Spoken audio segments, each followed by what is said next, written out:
Hello, and thank you for joining us for Rock Your Block. Today, we have a special guest. The day we're going to start off with that special guest is Kaia Johnson. She came to First Home Alliance as an intern and we're going to talk about that. How did she come on and how long she's been working with First Home Alliance, and introduce you to our new media coordinator now, Yes. Kaia Johnson. Yes. Kaia, I want to introduce you to our audience. You have been doing a lot of work behind the scene. Yes. But tell our audience a little bit about you. So my name is Kaia Johnson, as Mr. Larry has said already. I was a college student at Morgan State University. In my junior year, I was looking for an internship, which was a little hard for sure.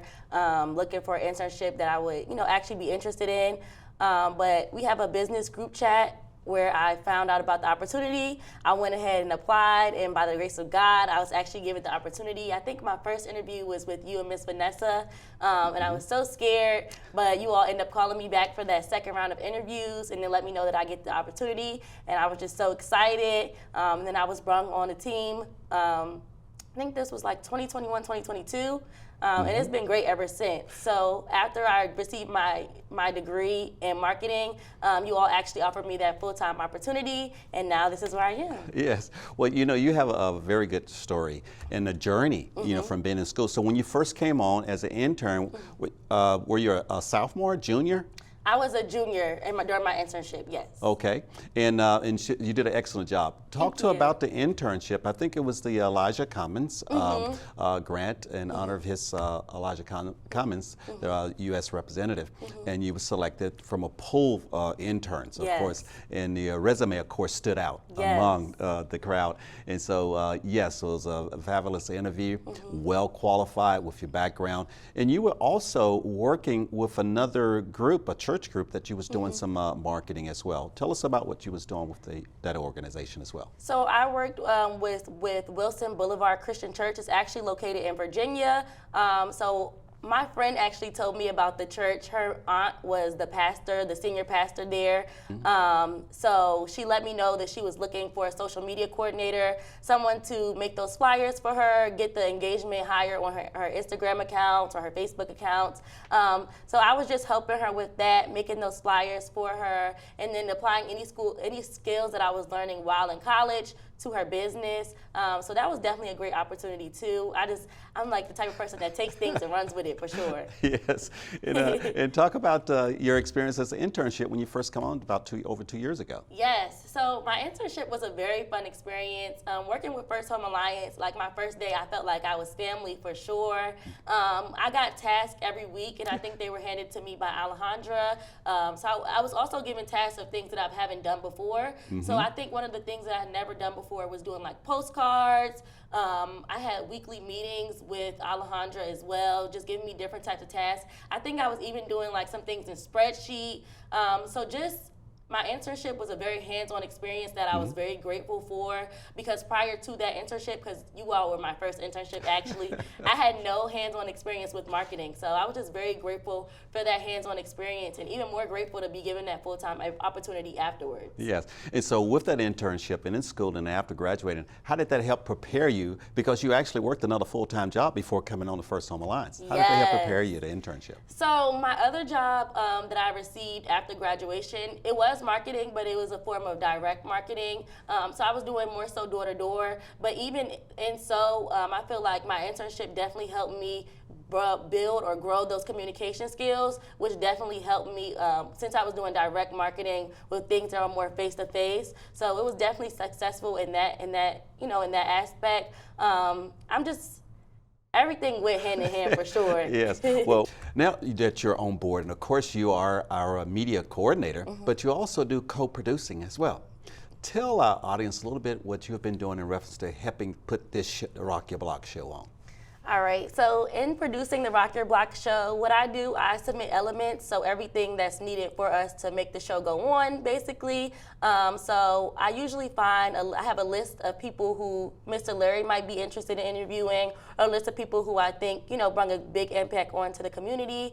I go through that list, see who all is available on these certain days that we do have our recordings, and then that's when I start collecting their elements and going through that process.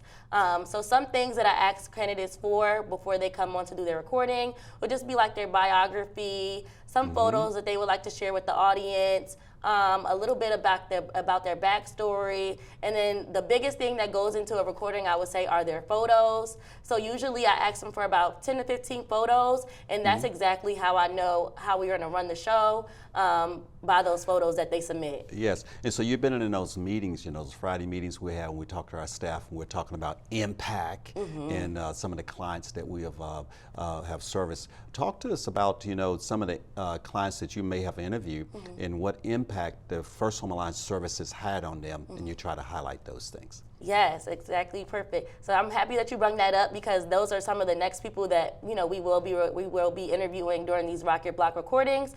So the biggest client that I'm focused on right now would be our Spark clients. So these are clients who are interested in becoming first-home home buyers, and even me just being 22 and be able to call these people and ask them a little bit about their experience is just so inspiring. And then even knowing that they worked with First Home Alliance, a company that I work with. So usually when I call them and they're letting me know about their experience, they're just letting me know how grateful they are, how you're bringing those interest rates down for them, you're supplying them with different grants. You're definitely helping their family out and providing them with stability, which is very great. I really think that's a great thing that you're doing, Mr. Larry. Yeah. You got to give you your flowers too. Well, it's good. That you are helping us bring that. Bring it to light. Yes. Demonstrating an impact. The families that we're helping out there. And so, talk about our staff. How do you like working with our staff?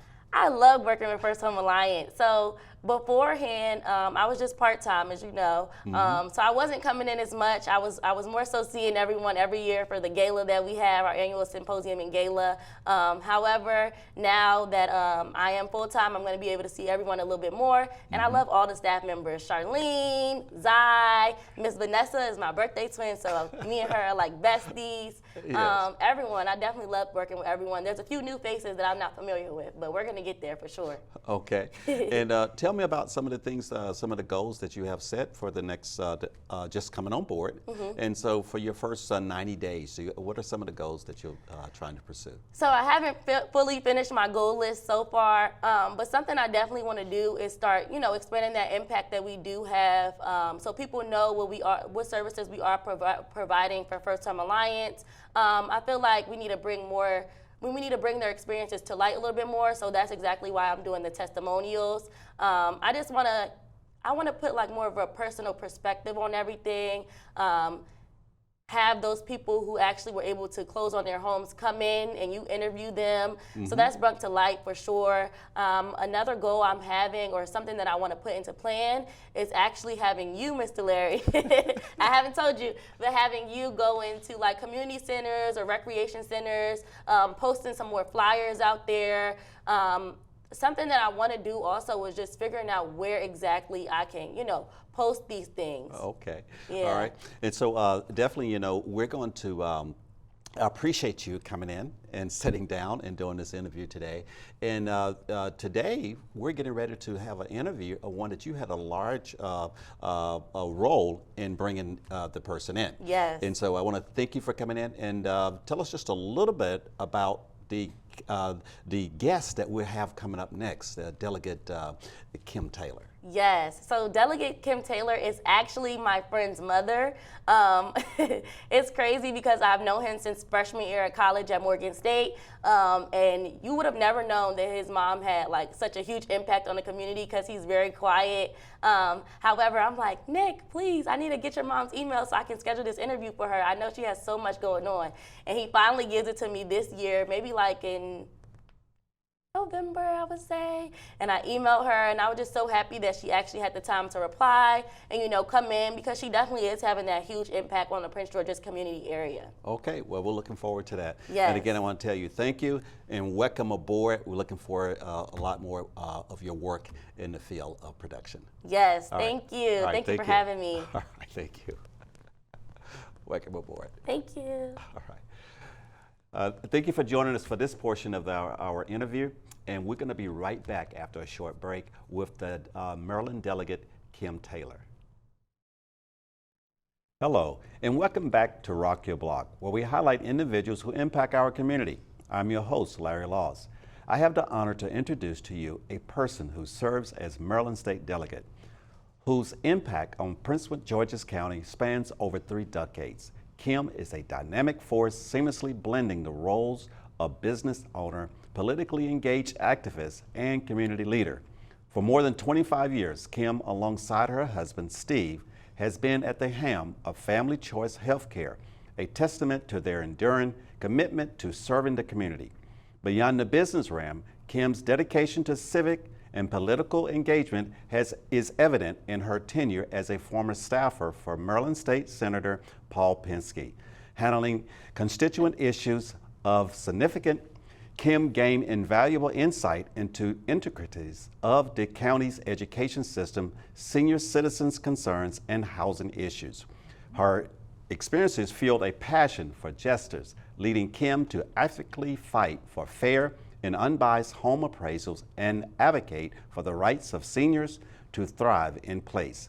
As a parent, she goes beyond the call of duty, deeply committed to narrating the positive and uplifting stories of Prince George's County schools and highlighting the achievements of its stellar students. Please welcome to our show, Maryland State Delegate, the Honorable Kim Taylor.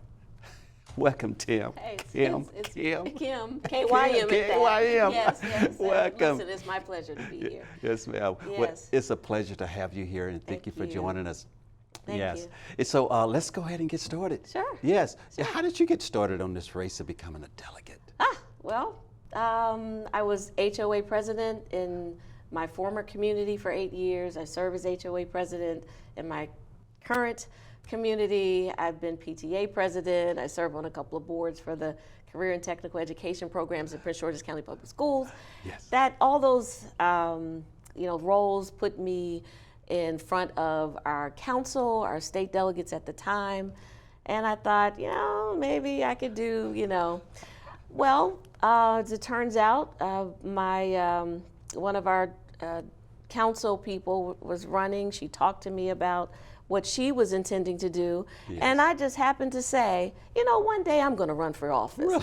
Now, my mother for years has said, Kim, I'm running you for office. I'm running you for office, but I never had any intent to do that. And, after having that conversation with her, she said, you know what? Your new state senator has a position open where you would be interfacing with the community. Okay. His community outreach person, legislative aide. And before I knew it, I said yes to that job, and I was working in Annapolis, and I figured that was something I could do. Well, that's great. Yeah. Well, it seemed like you have a team you're working with. Tell us a little about your family. Oh, well, that's my favorite subject. You've mentioned I'm married 31 years, almost 32 years, to my husband, Steve. Yes. We have 2 boys that I birthed. Yes. And then we have 3 bonus children who actually are my cousins, who we raised as well. My son Nicholas is graduating from Morgan next week, Friday, so I'm really excited about that. And my mom was a serial entrepreneur, artist. My dad was the first black steam fitter with Local 602. Okay. So kind of had this, volunteerism, community spirit kind of engendered into my DNA. So, yeah. Okay. Yeah. Yes. And so being a state delegate, that's I know a very unique position to be voted into. How did it actually work? What do a delegate do within the community? Let me just give you a brief synopsis of our delegation and how we work in Maryland, because every state's a little different. Yes. Our General Assembly is made up of the 2 cabinets, the 2 chambers, actually, Senate and the House of Delegates. We have 47 senators representing 47 districts in Maryland. Okay. For each district, there are 3 delegates. So there's 141 delegates that serves in the House of Delegates. So I represent District 23. Okay. And that is Bowie, Mitchellville, Upper Marlboro, and South Laurel. Yes. So, and a little sliver of right at Cheltenham too. So, Yes. Yeah, well, we have an awesome district. Yes, the I best. hear that's really right here and it's local. Yeah. And so I know you came there with a purpose. You have maybe have some things that you would like to do. What would your legacy be? What do you want to be remembered for? That I've made a difference. That people can say that I was genuine and had a heart for people. You know, I'm not big on this kind of stuff where I'm highlighted, you know. That was one of the hardest things for me during my campaign, is to build myself up. I'm pretty good at building others up, and that's sort of one of my talents. And so it's tough for me to focus on me. So I'd like for my legacy to be that because Kim was there, Prince George's County is better, her district is better, better in terms of our seniors have the ability, you said, thrive in place. Yes. You know, I will be, and I will share my age, I'll be 60 next year, which means I'm a senior, right? And seniors are different from the seniors of, you know, the 60s and 70s. We're doing more things. We're still working. We're still playing. You know, we're traveling, right? And we're not all just, you know, decrepit and sick, right? So we have to build a society that meets the needs of the seniors of today. Correct, correct. So yes, and one of the topics I want you to touch on is black homes matter. Oh yeah, yeah. One of my let's do that. So as HOA president, 2020, I got a call from a potential homeowner. They were building a home on one of the last vacant lots. Yes. And of course you have to get an appraisal, right? So the family called me and said, you know, we're getting an appraisal that's multiple thousands of hundreds of thousands of dollars less than what we're going to pay to build this house. And he said, is this normal? And at the time, I didn't really know. Right? We just take for granted when we get an appraisal, we say, okay, that's it. You know, I know it would be different if I was in Potomac, but we just accept it, right? Well, that phone call led to a movement that, you know, we eventually formed the Fair and Unbiased Appraisal Advocates. Okay. And what we have done is we've brought resources to the community. We've highlighted that there's even an issue, right? And we're still talking to people that say, what are you talking about? There's no bias in appraisals. And we're like, okay, well, let me explain to you why there is. It's a institutional and systematic problem that started with redlining 50 years ago and still kind of continues. But these are the effects that we're feeling, and unfortunately, Prince George's County, which is a majority black county, as a county gets, you know, a bad rep in terms of its value. And therefore, our citizens, which are mostly black, don't have the wealth that we need to use our equity in our homes to pay for college for our kids. And in our case, we were using the equity in our home to purchase another business, to expand a business. It's not, or to provide for your long-term care when you're a senior. So it's important that we have brought this to the limelight. And one of the delegates that I work with, Marvin Holmes, in 2022, brought a bill. He's a part of our group. Brought a bill to the General Assembly, which passed, which created a task force that's going to look at appraisal bias across Maryland. So that's a big win. That report is due in June of next year. So, yeah, hopefully we're going to make some differences there. Yes, well, that's definitely. I think that's going to definitely make an impact and a difference in our community. Now, let's talk about the health care. Oh, family choice. Yeah, the family choice. Sure. Yes. So back in 1996, you know, healthcare was the furthest thing. I have an MBA. Right. So I was in business. I had planned corporate America was my track. Right. Well, my husband had, had healthcare in his background. He was a pharmaceutical rep. Got laid off during that time. We were doing a lot of mergers, and they were failing. anyway, he did a business plan for home health care. Yes. That business took off. So I had to make a decision when I was on maternity leave with my first son, my oldest, whether I was going to continue in the business with my husband or go back to corporate America. And I chose to stay home to help raise my kids. We built our business from our home. People actually came to my house to work for 16 years, yeah. So it's a family business. And it's a business that we can truly say helps people. And you know, one of the things that my husband says all the time is you don't look at the profit. You don't look at how much you're making, because God is going to provide.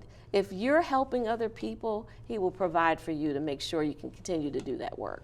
That is true. And also, you actually reach out to veterans. Yes, so, our veterans, our contract with the Veterans Administration was our first contract back in 1996. And again, what we do is we actually put personal care attendants in their homes. Okay. And that way they're able to, you know, if they need help with bathing or ambulatory help, or if they need a ride to, you know, the store to get food, or if they, you know, need to get back and forth to their appointments, all those things that are under the ADLs is what we call them. Yes.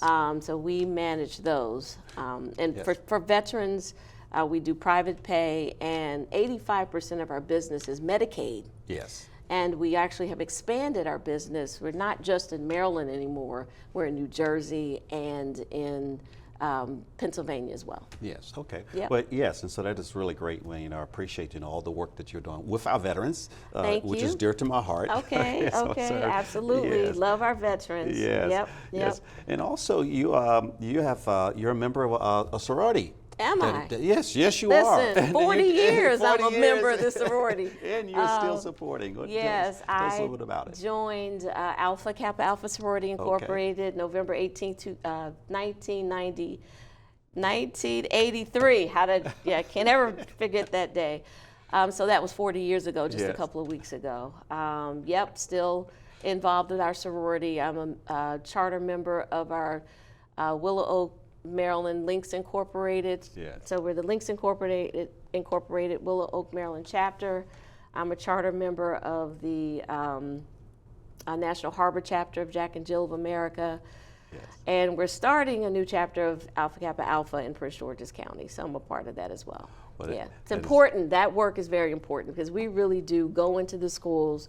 We really do help and assist people at their level. So it's like a service band, you know. Well, I really appreciate Madam Delegate Taylor for coming in, spending this time with you. My pleasure. Yes, but if our audience would like to follow and get more information about some of the things you're doing in the community, what is the way they can get in contact or follow you? Listen, for the appraisal information, if you have had an appraisal that you don't agree with, go to www.blackhomesmatter.org.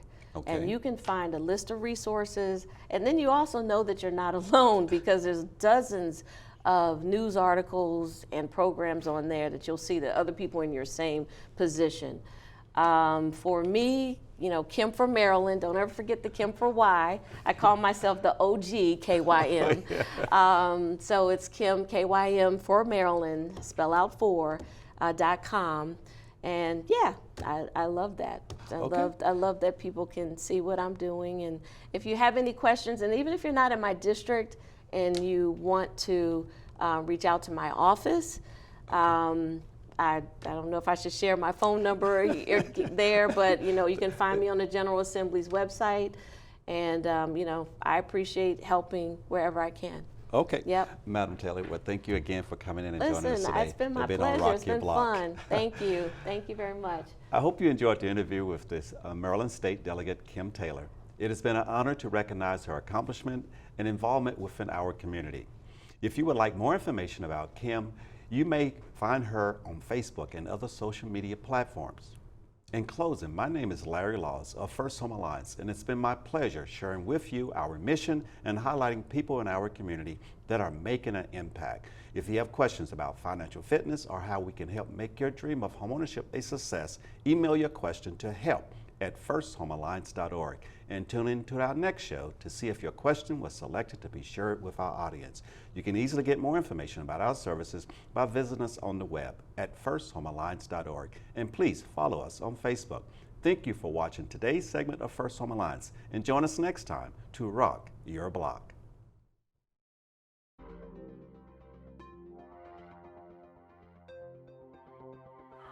Glad to know that, some of this stuff about, like, I don't know, credit, buying houses is like written down somewhere. A lot of the times it's always hearsay, like other friends or family members who have bought houses before, but they can never, tell you legit what you need to get done and do before buying a house. I definitely think this class should be required for all first home buyers, because a lot of times the real estate agent doesn't explain the process to you. So I think this is very important. It's from the credit up to receiving a loan, and the most important thing is the process that you go through when you're buying the house, and there are a lot of process which you don't have idea about that before you take this class. Speakers who came up and spoke about each section, they were very knowledgeable in their field, and I felt like it was relatable. They didn't just throw out a whole bunch of terms that went over my head, but they really explained it in a way to where I understood it, and I could even explain it to my children, and it was even easier for me to take home and kind of remember and process and apply to my next steps. The process was amazing. They start first with the class before even finding a lender or agent. Because I did all that and I wasn't able to purchase, and then I was like, you know what, there's a lot of information I'm not aware of. Let me just start from the beginning, to put everything on hold. Start from piecing the information together, because you've heard things about the loans and about this and about the credit, but this is like a summary, and it just gives a clear flow of where to go with what you have and kind of building up a plan. So that kind of gives me a whole picture of where I needed to go and how to get there.